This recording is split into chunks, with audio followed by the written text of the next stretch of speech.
Good evening. You are watching the news from the Sultanate of Oman television. First, the headlines. His Highness Sayyid As'ad bin Tariq Al Saeed receives the Minister of Environment and Municipalities of Qatar. Temporary driving license and calculating traffic offence points are the main amendments to the new traffic law.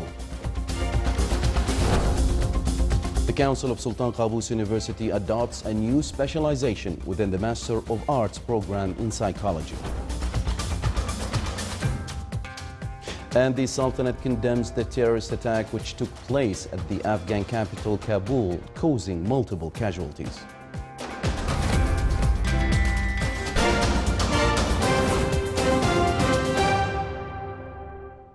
Those were the headlines. Now for the news in detail. His Majesty Sultan Qaboos has sent a cable of greetings to His Majesty Abdullah II Ibn al-Hussein, King of Jordan, on the occasion of his birthday. His Majesty the Sultan has sent two cables of greetings to His Excellency Milos Zeman, President of the Czech Republic, and His Excellency Sauli Niinisto, President of Finland, on the occasion of re-electing them for another presidential term. His Highness Sayyid As'ad bin Tariq Al Saeed, Deputy Prime Minister for International Relations and Cooperation Affairs and Special Representative of His Majesty the Sultan, received in his office His Excellency Mohammed bin Abdullah Al Rumaihi, Minister of Environment and Municipalities of Qatar. During the meeting, they discussed enhancing the existing cooperation between the two countries. The meeting also discussed many environmental aspects and ways of exchanging experiences in this field, praising the existing cooperation between the Sultanate and Qatar in the field of investment and food security. The meeting was attended by His Excellency Dr. Fuad bin Ja'far Al-Sajwani, Minister of Agriculture and Fisheries Wealth. His Excellency Mohammed bin Salim Al-Toubi, Minister of Environment and Climate Affairs, met with the Minister of Environment and Municipalities of Qatar. During the meeting, a number of aspects related to environmental protection, pollution control, investment in various industrial activities, energy use, and renewable energy were discussed, in addition to the environmental impacts associated with the operation of mining activities and their mitigation measures, waste recycling and utilization of wastewater treatment and techniques. During the meeting, the two countries reviewed the experiences of the two countries in reviewing environmental impact assessments and procedures for issuing environmental permits. Royal Oman Police held a press conference on the new executive regulations for the traffic law. The issuance of temporary driving license and calculating traffic offence points are the main amendments in the new traffic law. During the press conference, the ROP said that the temporary driving license will be given to the new drivers, which will be valid for 1 year. If the new driver committed less than 6 traffic violations or 6 points, the driver will obtain the license valid for 10 years. However, if the driver committed more than 6 traffic offences during the first year, the ROP will renew the temporary license for another year. During the conference, the ROP also announced that presently there are more than 400 types of traffic fines existing, out of which 13 of them will attract severe fines. The Sultanate strongly condemned the terrorist attack which took place at the Afghan capital Kabul and caused multiple casualties. The Sultanate, in a statement issued by the Ministry of Foreign Affairs, called upon the international community to exert all efforts to fight extremism and stand firmly against violence and terrorism that targets the security and stability of the countries and the innocent lives of people. The Sultanate expressed its sincere condolences and sympathy to the victims' families, wishing the injured a speedy recovery.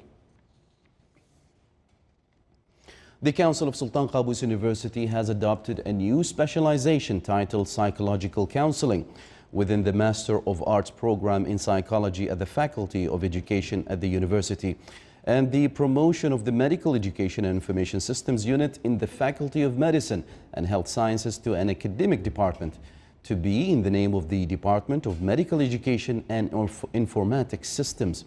That was revealed during the second meeting of the University Council for the year 2017-2018. The Council also approved the establishment of the Reuse Center at SQU in cooperation with Be A Company, which aims to reduce consumption and preserve the environment in the community.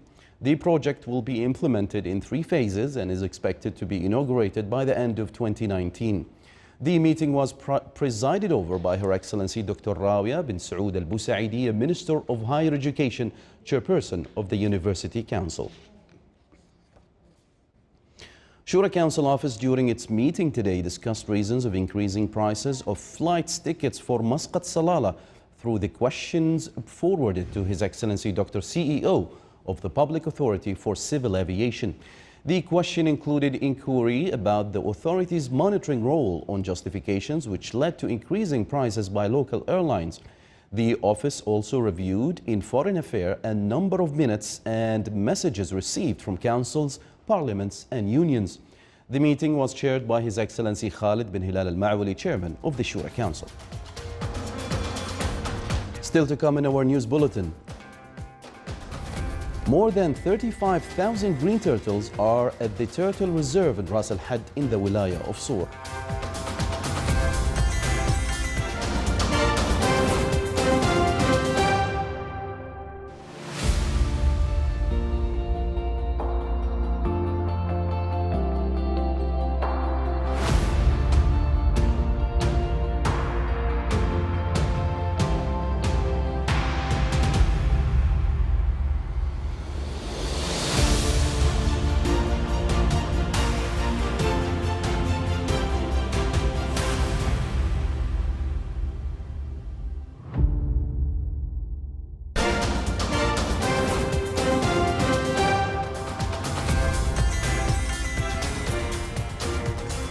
Welcome back to the news from the Sultanate of Oman television. Indonesian President Joko Widodo today met Afghan President Ashraf Ghani during an official trip to Afghanistan. They held a joint news conference after their meeting in Kabul. Ghani thanked the Indonesian leader for his visit and the condolences that Widodo expressed for the victims of the attack in Kabul earlier in the day. He is the first Indonesian president to visit Afghanistan since 1961. Recently, a delegation of the Afghan High Peace Council, which is tasked with promoting peace efforts with the Taliban and other insurgent groups, traveled to Indonesia, where authorities reaffirmed their support to the Afghan peace process. Militants attacked an Afghan army unit guarding a military academy in the capital of Kabul today, causing the killing of at least 11 soldiers and wounding 10. Hours later, the Daesh group claimed responsibility for the assault. The attack was the latest in a wave of relentless violence in Kabul this month, unleashed by the Taliban and rival Daesh militants that has killed scores and left hundreds wounded. Floodwaters have reached a peak in Paris and are now threatening towns downstream along the rain-engorged Seine River. Weeks of heavy rains have swollen the Seine and tributaries, forcing road closures, engulfing scenic embankments and halting riverboat cruises through the French capital. The National Flood Monitoring Agency, Vigicruise, said that the water level hit a maximum height of 5.84 meters on the Austerlitz scale today. The waters are expected to stay unusually high for days or weeks. A wild elephant on Saturday surprised Chinese border officials when it turned up at their border checkpoint and carefully stepped over roadblocks to enter Laos. China's state broadcaster CCTV today broadcast video showing the elephant taking a stroll into the neighboring country at about 4:30 a.m. Its trip abroad lasted less than 2 hours. Just after 6 a.m., the elephant casually crossed the checkpoint in the opposite direction. The local border patrol officer said elephants often look for food in neighboring areas during the cold winter months. IKEA, the global furniture company, announced that its founder, Ingvar Kamprad, died at his home in southern Sweden. Here is a report on his profile. Ingvar Kamprad, the IKEA founder who turned a small-scale mail-order business into a global furniture empire, has died at 91. Kamprad died on Saturday at his home in Småland, southern Sweden. He died peacefully following a short illness. Kamprad's life story is intimately linked to the company he founded on the family farm at age 17. He formed IKEA's name from his own initials and the first letters of the family farm, Elmtarid, and the parish of Governorates, where it's located. Born 30 March 1926, Compride was a precocious entrepreneur who sold matchboxes to neighbors from his bicycle. He found that he could buy them in bulk very cheaply from Stockholm and sell them at a low price but still make a good profit. From matches, he expanded to selling fish, Christmas tree decorations, seeds, and later ballpoint pens and pencils. Compride soon moved away from making individual sales calls and began advertising in local papers and operating a makeshift mail order catalogue. Some kids are interested from the beginning to be an entrepreneur, and Ingmar was one of them. And actually, when he was a little boy, he started to sell postcards to his grandmother and to the neighbors, and eventually he loaned a bike and he started to fish, and he was selling the fish around. And the little box that you can find in our museum is one thing on this. So the little fish box is actually the first little box that he has his money in. The furniture was produced by local manufacturers in the forest close to his home. After the positive response he received, he soon decided to discontinue all of the other products and focus on low-priced furniture. Compride moved to Switzerland in the late 1970s to avoid paying Swedish taxes, which at the time were the highest in the world. He decided to return home only after his wife Margarita died in 2011. Compride's personal wealth was established at $113 million. IKEA is owned by a foundation that Compride created, whose statutes require profits to be reinvested in the company or donated to charity. Compride donated more than $20 million to philanthropic causes in 2012 alone. In June 2013, Compride announced he would retire from the board, which controls the IKEA brand, as part of handing over to his son Matthias.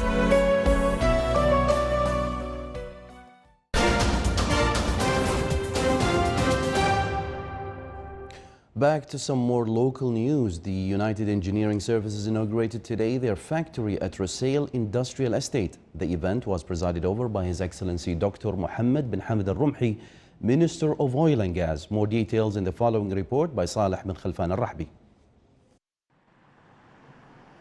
Aiming to keep abreast with the global industrial growth and in continuation to providing international services to the industrial sector in the Sultanate, the United Engineering Services inaugurated their factory today at Rusail Industrial Estate. The company provides engineering services and innovative solutions for the fields of oil and gas, power generation and water, and maritime and military sectors. I am extremely pleased to find out today that we have something like this in these facilities in Oman. In our sector, oil and gas, it has already started to make a big difference in servicing and producing spare parts and equipment that it used to take us a long time to acquire from outside. Now we can produce this in a very fast time and saves us a lot of time and money. That's one point. The other point that I'm really pleased is the innovation and skills and the expertise that we are building to our young men and women who are majority are local, who graduated from our schools in Oman, and they are working here. The plant costs around 20 million Omani riyals. This factory is complementary to two other branches in Rusail Industrial Estate, a workshop in Nizwa Industrial Estate, and another in the economic zone at Duqm. All these workshops were designed according to international standards and conform to health, safety, and environmental standards. We're highly Omanized. We've been training Omanis in Oman, in the UK, and in Malaysia, and we're now ready to support industry in Oman and looking forward to that. The company is run by an Omani team in all technical and administrative fields. It works with the Sultanate's educational institutions and authorities concerned in line with the government's strategy to create jobs for the Omani citizens. For the Sultanate of Oman Television English News, صالح بن خلفان الرحبي, Muscat. Telecommunications Regulatory Authority is implementing a field survey to measure the coverage and quality of mobile telecommunication services in all governorates of the Sultanate. The survey covers all villages and populated areas based on the actual census data adopted in the Sultanate. The project aims to create an updated and approved database for the authority on the level of coverage available and the quality of service in villages and governorates based on the reality of field visits, and these will be a reference to the expansion of communications networks, whether in current or future plans. The technical survey will also include technical measurements from within indoor areas frequented by participants such as airports, hospitals, and some commercial centers. More than 35,000 green turtles were received by the Turtle Reserve in Ras Al Had in the Wilaya of Sur for nesting during the year 2017, while more than 60,000 turtles which lost their way were brought back to the sea to protect them from perishing. The 42-kilometer-long reserve attracts annually tens of thousands of turtles that appeal to ecotourism enthusiasts and researchers from both inside and outside the Sultanate. In order to enhance healthcare services in the Sultanate through providing international modern techniques and high human resources expertise, a ceremony was held to celebrate signing agreement of implementing initial designs for establishing a new hospital in the Governorate of Muscat at cost of 100 million Omani Riyals. The hospital includes 300 beds for healthcare in the field of pediatrics, obstetrics and orthopedics. The project will be implemented in cooperation with Gemelli Hospitals in Italy, which are considered the second biggest private health establishment in Europe.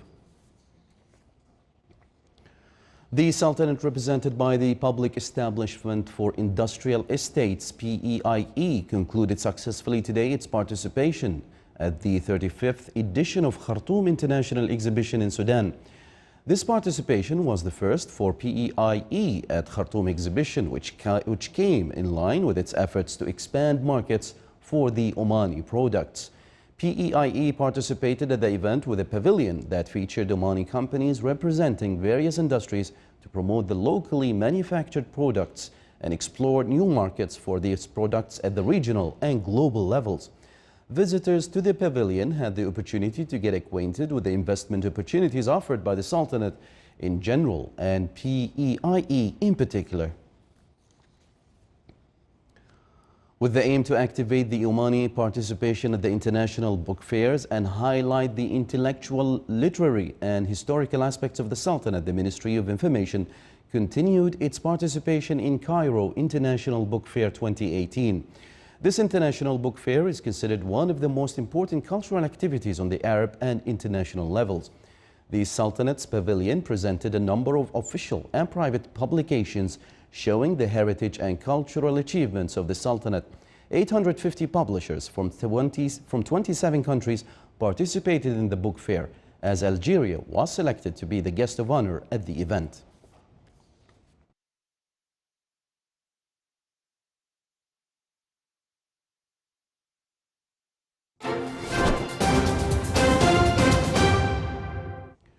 Now for the general weather forecast around the Sultanate. Clear skies will prevail over the Sultanate with chances of low clouds and fog late at night and early morning over the governorates of Sharqiya and Wusta and coastal areas of the Sea of Oman. Winds will be southerly to southeasterly, light to moderate, while seas will be slight with a maximum wave height of 1 meter.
This is the Sultanate of Oman television. Before we end tonight's bulletin, here are the main points once again.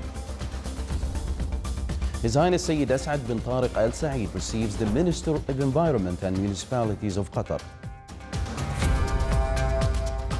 Temporary driving license and calculating traffic offence points are the main amendments to the new traffic law.